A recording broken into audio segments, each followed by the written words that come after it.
Hello there. So by far the most requested thing that I get is people wondering how to draw muscles. And I promised that I would do one, but the only difficulty is that there isn't really a trick that I have to doing them. It just kind of flows naturally for me. But don't worry, everyone started somewhere, so I'll show you the fundamentals. But before we get to that, I want to leave a few disclaimers. The first one is that I consider myself a pretty average artist, so I'm probably not the best person to learn from, but I'll do my best to teach nonetheless. Number two, probably the most important disclaimer.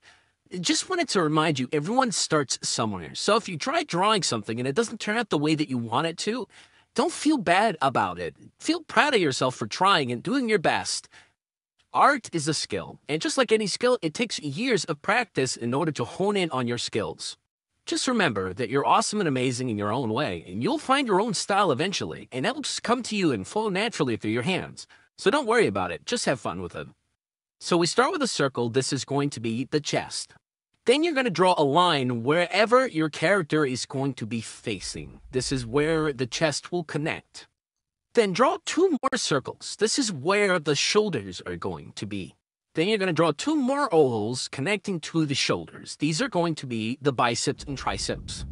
As you've probably noticed, there's a common theme here, a lot of circles. So two more circles, these are going to be the base of the forearms. Then you're going to draw two cones, and that's going to be the rest of the forearm. So as for how I guide myself to where I want the chest to be, I always focus it where it's going to be under the armpit of the shoulder, so about right here. Not the greatest diagram, but this is where the chest connects.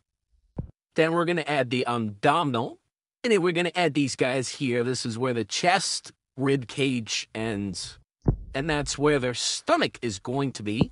And just fill it up like you're putting a bunch of small bread rolls in a small tray. Then we add the neck, and then add some finishing details. And then after, just erase all of your basic fundamentals, and then retrace the lines, and you should have something a little bit like this. It's not the best, but it's just an example. So now, what I like to do for the chest is I like to connect the chest muscles from under the armpit. 1, 2. Now you got some really tense chest muscles. Then we're going to make the biceps. I did re-angle the forearm biceps. Then we're going to draw the tendons of the shoulder muscles as I started. I usually just draw 3. Then the tendons for the forearm. Then add some details for the lats. And then this next step is optional depending on how your figure is going. So as of right now, I don't need to work in any details for the triceps. But if I were going to, I would add it like this. And there you go, your very own muscular body. I hope that tutorial helped.